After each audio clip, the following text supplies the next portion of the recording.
Hello and welcome to Signature TV News highlights for this Monday. I am Obomman Marvelous.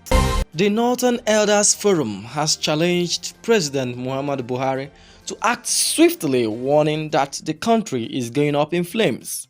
Spokesman for the group, Hakeem Baba-Ahmed, gave the warning against the backdrop of tension in recent weeks owing to farmer-headed conflicts, ethnic clashes, banditry and insurgency. Baba-Ahmed on Saturday night said Nigerians living in any part of the country must be protected by the government. He said attacking innocent Southerners living in the north will not be the right response to attacks on Northerners in the south. 15 Turkish sailors kidnapped on cargo ship MV Mozart by pirates last month in the Gulf of Guinea have been freed in Nigeria and were held home 2 weeks after the attackers made contact to discuss ransom.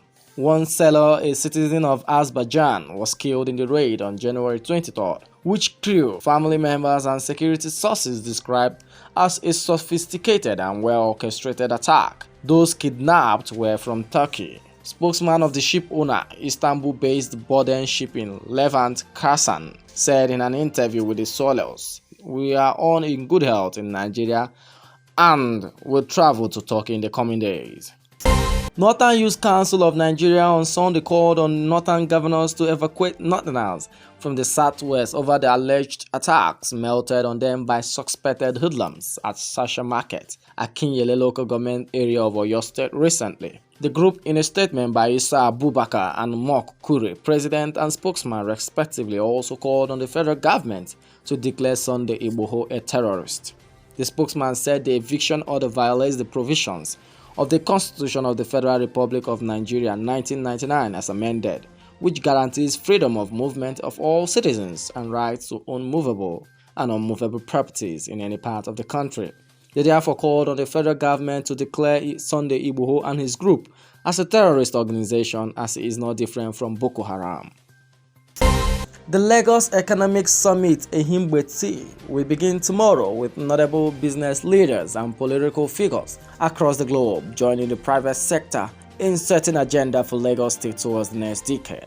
The summit, with the theme for a greater Lagos, setting the tone for the next decade, Ehimgbeti 2021 has drawn about 150 speakers from across the world to discuss and deliberate inherent opportunities in Africa's fifth largest economy and offer perspectives on how to manage the peculiar socio-economic landscape of Lagos State in the coming decade. Leading the array of speakers at the summit are M.O. Ibrahim, founder and chair of M.O. Ibrahim Foundation, Babatunde Fashola, son, Minister of Works and Housing, Mr. Ben Akabweze, Director General, Budget Office of the Federation, Dr. Ngozi Okoji-Iweala, former Nigerian Minister of Finance, Dr. Akinwumi Adesina, President, African Development Bank, and Mohammed Yahaya, UNDP Resident Representative. While President Muhammadu Buhari, Bola Tinubu, former Governor of Lagos State, and Catriona Liang, British High Commissioner to Nigeria, will give goodwill messages. The summit's opening address will be delivered by the Lagos State Governor, Babajide Sanwo-Olu, with Dr. Obafemi Hamzat, the Deputy Governor, and Mudashiru Obasa, Speaker, Lagos State House of Assembly, will lead the section on strengthening governance, institution, and legislation. The House of Representatives has said it will probe accounts of the Central Bank of Nigeria to ascertain the state of finances of the Apex Bank, as well as ascertain if it has rendered its audited accounts from 2014 to 2019 to the Auditor General of the Federation. The House Committee on Public Accounts Chairman Wole Oke stated this while speaking with journalists in Abuja at the weekend. Oke said though the Auditor General Office is not empowered by the law to directly audit the CBN and some other government agencies, the concerned agencies were expected to submit their audited accounts to the Auditor General of the Federation. The lawmaker added that the committee had a referral from the House to investigate alleged non-rendition of accounts by the Apex Bank. He said the Central Bank of Nigeria has been invited to appear before the committee on Thursday and are expected to come with copies of their audited accounts for the period under review. Teachers in the secondary schools in Nigeria have been advised to disregard claims by the splinter group Academic Staff Union of Secondary Schools (ASUS) that the Supreme Court on January 15, 2021 delivered judgment granting it autonomy as a new trade union. The Nigerian Union of Teachers at a media briefing said the information credited to ASUS was strange and unfounded as ASUS is not registrable as a trade union.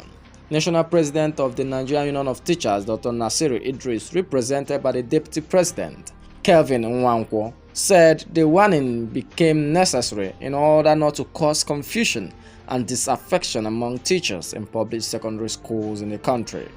He noted that the NUT would not have joined issues with ASUS but had to speak up because it had begun spreading misinformation to the public claiming to have been granted power to be a trade union. The NUT president maintained that NUT was the only recognized teachers' trade union at primary and secondary school levels in Nigeria, noting that the true position of ASUS was still pending in court. Zimbabwe President Emmerson Mnangagwa has announced that Zimbabwe has received its first batch of COVID vaccines. 4 government ministers have so far died of coronavirus in Zimbabwe, prompting the country to further tighten lockdown measures. According to media reports, several other cabinet ministers are fighting for their lives in a private hospital. The country's Deputy Health Minister John Magwiro said there are plans to intensify the current lockdown, which has been in place since early January. Zimbabwe has registered over 30,500 cases of the lethal infection since the start of the pandemic, including more than 960 deaths. Please do well to stay safe, maintain physical and social distance, and wear your nose mask while going about your daily activities. That's the Signature TV News Highlight. For details, please visit www.signaturetv.org, and please don't forget to join us later in the evening for Signature 30 Minutes. On behalf of my producer Chibueze Obi, thanks for watching. I am Obomman Marvelous.